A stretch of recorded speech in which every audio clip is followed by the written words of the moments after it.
C5 app download ചെയ്യൂ. കാണൂ മുഴുവൻ എപ്പിസോഡുകളും സൗജന്യമായി. നിനക്ക് പോയപ്പോ അമ്മയെ കൂടി വിളിക്കാൻ മേലായിരുന്നു. അമ്മ ഞാൻ വിളിക്കണം ആദ്യം വിചാരിച്ചു, പിന്നെ വിചാരിച്ചു ഇന്നത്തെ ദിവസം ഒറ്റയ്ക്ക് പോയേക്കാന്ന്. ഇന്നത്തെ ദിവസത്തിന് എന്താ പ്രത്യേകത? അമ്മ മരിച്ചതിന്റെ ഓർമ്മ ദിവസം. അയ്യോ സോറി ബേട്ടി, അമ്മ ഇത് അറിഞ്ഞില്ല കേട്ടോ. ഈശ്വര, അമ്മയുടെ പേരിൽ എനിക്ക് കള്ളം പറയേണ്ടി വന്നില്ല. ആ നേരത്തെ നാവിലങ്ങനെ വന്നുപോയി. സോറി അമ്മ, എന്നോട് ക്ഷമിക്കണേ. മനഃപൂർവ്വം ഞാനങ്ങനെ പറഞ്ഞതല്ല. ഇന്ന് അമ്മയുടെ ഓർമ്മ ദിവസം അല്ലാന്ന് എനിക്കറിയാം. അബദ്ധത്തിൽ അങ്ങനെ പറഞ്ഞു പോയതാ. ജ്യോതി, DK ഇതുവരെ ബ്രേക്ക്ഫാസ്റ്റ് കഴിച്ചിട്ടില്ല. അതെന്താ കഴിക്കാത്തെ? നീ വിളമ്പി കൊടുത്താലേ കഴിക്കുമെന്ന് പറഞ്ഞ് വാശി പിടിച്ചിരിക്കുക. ഇത്രയും നേരം നീ വരുന്നതും കാത്ത് പത്രവും വായിച്ച് ഇവിടെ തന്നെ ഇരിക്കുവായിരുന്നു. കാത്തിരുന്ന് മടുത്തപ്പോഴാ മുകളിലേക്ക് പോയത്. നിന്റെ ഒരു ഭാഗ്യം. ഇത്രയും സ്നേഹമുള്ളൊരു ഭർത്താവിനെ കിട്ടാൻ ഏതു പെണ്ണും കൊതിക്കും. ഇവളെന്തോ മായാജാലം കാണിച്ചിട്ടുണ്ടെന്ന് എനിക്ക് തോന്നുന്നു.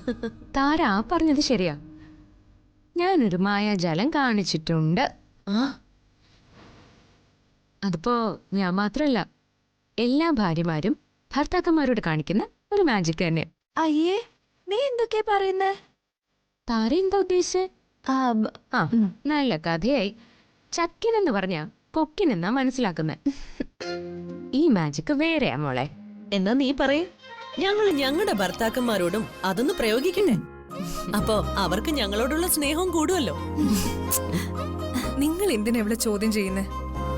ജ്യോതി, ഇവരുടെ കളിക്ക് നിൽക്കാതെ നീ DK അടുത്തേക്ക് ചെല്ലും. അത് പറ്റത്തില്ല. ആ മാജിക് എന്താന്ന് പറഞ്ഞിട്ടങ്ങ് പോയാ മതി. സ്നേഹം, കളങ്കമില്ലാത്ത സ്നേഹം. നമ്മുടെ നെഞ്ചിലിരുന്ന് ഒരരുവി പോലെ സ്നേഹം ഇങ്ങനെ ഒഴുകി ഇറങ്ങണം. നല്ല പാൽമധുരമുള്ള സ്നേഹം. എന്നിട്ട് അതിങ്ങനെ നമ്മുടെ ഹൃദയത്തിൽ നിന്നും ഭർത്താക്കന്മാരുടെ ഹൃദയത്തിലേക്ക് ഒരു കാന്തിക തരംഗം പോലെ പ്രവഹിക്കണം. എങ്ങനെ കാന്തിക തരംഗം പോലെ പ്രവഹിക്കണം. ഏത് നിമിഷവും ഭർത്താക്കന്മാരുടെ ഹൃദയം നമുക്ക് വേണ്ടി തുടിക്കണം. അതിനാദ്യം കളങ്കമില്ലാത്ത പ്രണയം വേണം. അപ്പൊ നിങ്ങളുടെ ഭർത്താക്കന്മാരുടെ ഹൃദയങ്ങൾ ഏത് നിമിഷവും നിങ്ങളുടെ പേരുകൾ മാത്രമേ മന്ത്രിക്കുള്ളൂ.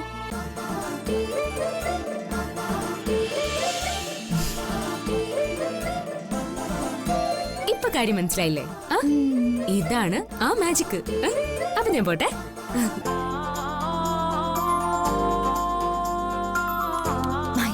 എന്താടി, ഇങ്ങനെയൊക്കെ സ്നേഹിക്കാൻ പറ്റുമോ?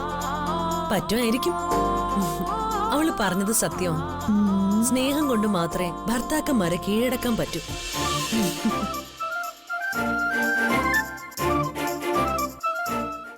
ഡൗൺലോഡ് ചെയ്യൂ C5 ആപ്പ്. കാണൂ എല്ലാ എപ്പിസോഡുകളും സൗജന്യമായി.